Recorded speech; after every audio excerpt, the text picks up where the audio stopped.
How many criminals does it take to fix a light bulb? Let me know in the comments below. I'm your host Yusuf, and these are 10 dangerous criminals who are missing in the United States. Make sure to subscribe and ring that bell to get notified whenever we upload a new video. Anyways, let's check into the visitors room. Number 10, the Bloody Benders. The Bender family, more well known as the Bloody Benders, were a family of serial enders who lived and operated in Labette County, Kansas, United States, from May 1871 to December 1872. The family consisted of John Bender, his wife Elvira, and their son John Jr. and daughter Kate. While popular retelling of the story holds that John Jr. and Kate were siblings, contemporary newspapers reported that several of the Benders' neighbors had stated that they claimed to be married, possibly in a common law marriage. While there is no definitive number, estimates report that the Benders ended at least a dozen travelers before their crimes were discovered. The fate of the family remains unknown, with theories ranging from a lynching of the family to a successful escape. Much folklore and legend surrounds the Benders, making it difficult to separate fact from fiction. In 1884, it was reported that John Flickinger had committed bodily harm to himself in Lake Michigan. Also in 1884, an elderly man matching John Bender Sr.'s description was arrested in Montana for a slaughter committed near Salmon, Idaho, where the victim had been ended by a hammer blow to the head. A message requesting positive identification was sent to Cherryvale, but the suspect severed his foot to escape his leg irons and bled.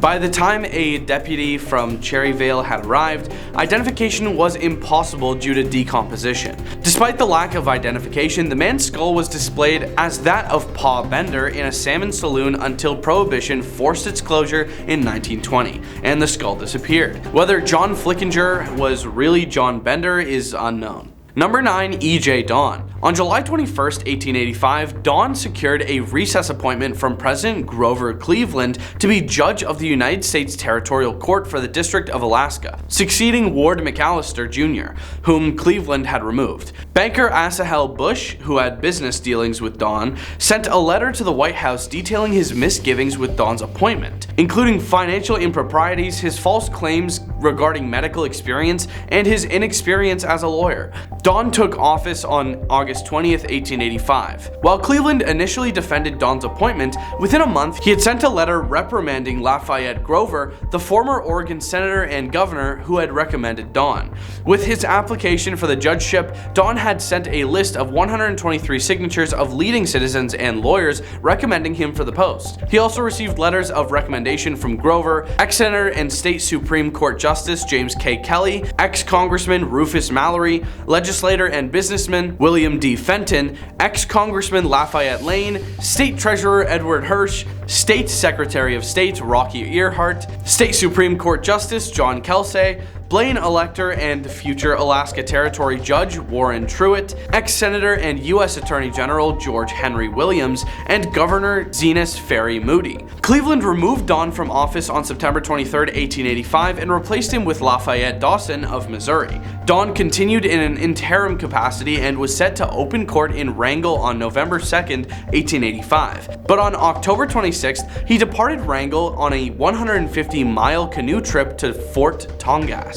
He had told several different stories of why he was departing and instructed the marshal to adjourn the court until his return. Don sent letters to his wife admitting to crimes and indicating that he had fled to British Columbia. She informed Governor Alfred P. Swineford of the letters on November 16th, and Swineford informed Attorney General Augustus Hill Garland of Don's disappearance the next day. Swineford stated that while no judge at all is better than such one as Don, his disappearance nevertheless completely blocks the wheels of justice in the territory. By December 24th, there were 7 summons out for Don in Oregon relating to $30,000 in forgeries and embezzlement. Number 8, Edward Montoro. Edward L. Montoro was an American film producer and distributor known for releasing exploitation films and B-movies during the 1970s and 80s through his company Film Ventures International. Montoro became notorious for producing and promoting films such as Beyond the Door and Grizzly, which were highly derivative of the 1970s blockbuster hits The Exorcist and Jaws, respectively. In 1984, Film Ventures International was on the verge of collapse due to financial issues, including the release failure of Great White, the poor box office performance of Montoro's final film Mutant, and his pending divorce settlement. Montoro eventually embezzled over $1 million from the FBI bank accounts and vanished, never to be seen again. Film Ventures International officially closed in 1985. Montoro's whereabouts remain unknown, though it is believed he fled to Mexico in early 1987 under a false name. It is not even known if he is still alive. Number 7. Peter Madden. In June 1914, Madden was arrested for his suspected involvement in a street mugging. His arrest taking place shortly after midnight, he successfully escaped custody twice before finally being returned to the prison attached to the Yorkville court at the end of the day. It was during one of these escapes that he visited the office of District Attorney Charles S. Whitman, in which he claimed he was not being given a square deal by police and asked for protection. He made another and this time successful escape attempt from the Tombs 3 months later. Sent to the Tombs, he was tried in another mugging with John Ryan. They were both charged with stealing the wallet of a William Beard in Madison Square on June 25th. The wallet contained only $1. Yet he and Ryan were charged with grand larceny. On September 10th, he and Ryan were handcuffed together and marched with 10 other prisoners from the Tombs and across the Bridge of Sighs to the nearby criminal courts building. Under the charge of 2 deputy sheriffs, the party was met by the 2 arresting detectives, who discovered that Madden was missing. Finding Ryan alone, he explained that Madden had escaped while crossing the bridge. However, authorities believed Madden had slipped away down one of the 2 unguarded stairways while the prisoners were marched through the 2nd floor of the criminal courts building. A request had been made by one of the officers earlier that year for gates to be placed at the stairways in order to prevent escape. Madden was never seen again, and what became of him is unknown. Number 6. Frederick J. Tenuto. Frederick J. Angel of Demise Tenuto was a New York City mobster and criminal who was on the FBI's 10 most wanted list for over a decade, the longest on record at the time. As top 10 fugitive number 14, he replaced Stephen William Davenport, number 12, as the first replacement of a fugitive who was not among the original 10. Tenuto was born on January 20th, 1915 in Philadelphia, Pennsylvania. A low-level criminal, Tenuto escaped from the Philadelphia County Prison in a jailbreak with 4 other inmates, including bank robber Willie the Actor Sutton, on February 10th, 1947.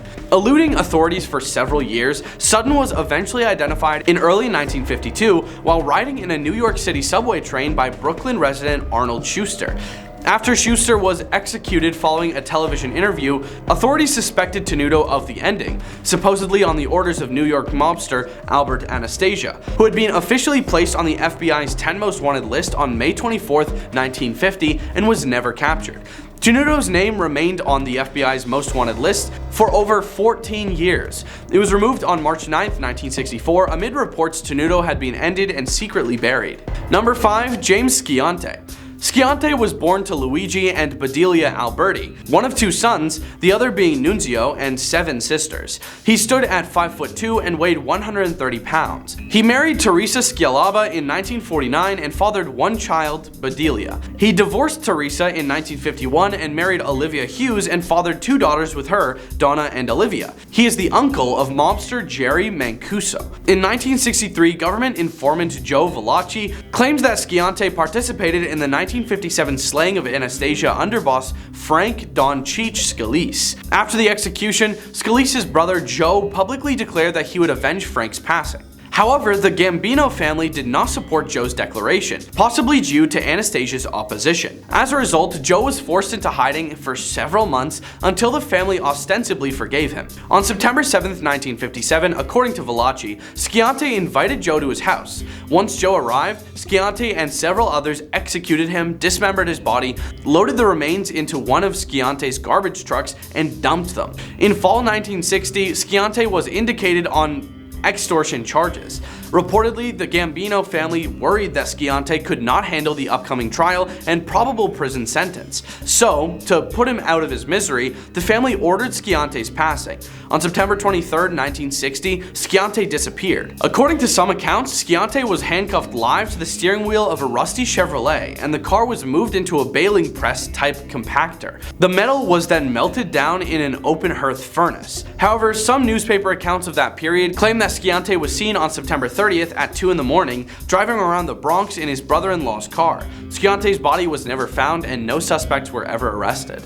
Number 4. Charles Rogers. By 1965, Rogers was unemployed and living with his elderly parents, Fred Christopher and Edwina Ivor Rogers, in the Montrose neighborhood of Houston. Described as reclusive, Rogers was reported to have communicated with his parents by way of notes slipped under the door. Neighbors were unaware that Rogers lived with his parents, as he generally left the home before dawn and did not return until after dark. On June 23, 1965, 2 Houston police officers were dispatched to Rogers' home to conduct a welfare check after Edwina's nephew Marvin reported that his phone calls to his aunt had gone unanswered for days. After receiving no answer after knocking, the officers forced their way into Rogers' home. Upon entering, the officers found nothing unusual but noticed food sitting on the dining room table. One officer opened the refrigerator and found what appeared to be numerous cuts of washed, unwrapped meat neatly stacked on the shelves. The officer later recalled that he thought the meat was that of a butchered hog. As the officer was closing the door, he noticed 2 human heads visible through the clear glass of the vegetable bin. The heads were those of Fred and Edwina Rogers. What the officer initially thought were unwrapped cuts of hog meat were the couple's dismembered limbs and torsos. Police later discovered the couple's organs in a nearby sewer. The organs had been removed, cut up, and flushed down the toilet. While other remains were never found, police determined that the life of Fred and Edwina Rogers had ended on June 20th, Father's Day. An autopsy showed that Fred was bludgeoned with a claw hammer. His eyes had been gouged out and his genitalia were removed. Edwina had been beaten and shot execution style in the head. Police further said that the bodies were dismembered in the upstairs bathroom by a person with some knowledge of anatomy. There was little blood in the house, and it appeared it had been thoroughly cleaned after the removals. What little blood was found led to Charles's bedroom. There, police found a blood-stained keyhole saw, but no trace of Rogers himself. A search for Rogers was launched and a warrant was issued for him as a material witness to the crime, but he was never found. Number 3. Anthony Coxs. Coxs met Yoko Ono in 1961 after he saw some of her artwork in an anthology and located her in Tokyo, Japan. The couple married on November 28, 1962, but marriage was annulled on March 1, 1963 due to Ono neglecting to officially finalize her divorce from her first husband, the Japanese composer Toshi Ichiyanagi. They remarried on June 11, 1963, 2 months before their daughter, Kyoko-chan Coxs, was born on August 8, 1963. Coxs became a full-time caregiver for Kyoko, while both he and Ono continued with their art, collaborating as conceptual artists. Ono's growing estrangement from Coxs in 1966 inspired her to create her artwork Half a Room, and the pain of their subsequent breakup inspired Ono to make ceiling painting / yes painting. Their marriage fell apart sometime after 1966, when Ono met John Lennon at an art show.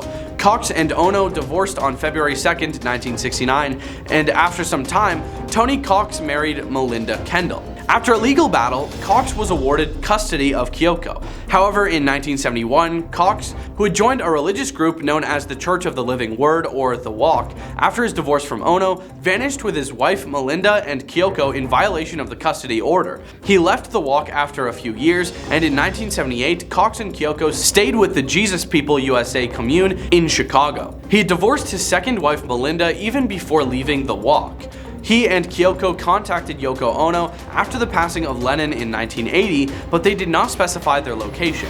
Afterward, Ono agreed to no longer attempt to locate Kyoko, but still wished to make contact with her. In 1994, when she was 31, Kyoko made contact with Ono, and they have been in close contact since then. In 1985, in an autobiographical documentary film, Vain Glory, Coxs discussed his experience with the Lennons, with the Church of the Living Word, and with life on the run. Number 2. Henri Young. Describing conditions in solitary confinement, Young said its size was approximately that of a regular cell, 9 feet by 5 feet, by about 7 feet high. I could just touch the ceiling by stretching out my arm. Young testifying as to his experiences in the hole at Alcatraz during his 1941 trial. In 1954, Young was transferred to the Washington State Penitentiary at Walla Walla to begin a life sentence for the 1933 conviction. He was released from Washington State Penitentiary in 1972 at age 61. He jumped parole, and according to Washington State authorities, his whereabouts are unknown. No further records exist on Young. Number 1. Lynn Bare. On Monday, December 10th, 1984, 11 months following the vanishing of Lyle Hart, her remains were found at the jumping off place. Burgess and Lynn Bare were arrested 3 months following the discovery of Lyle Hart's body.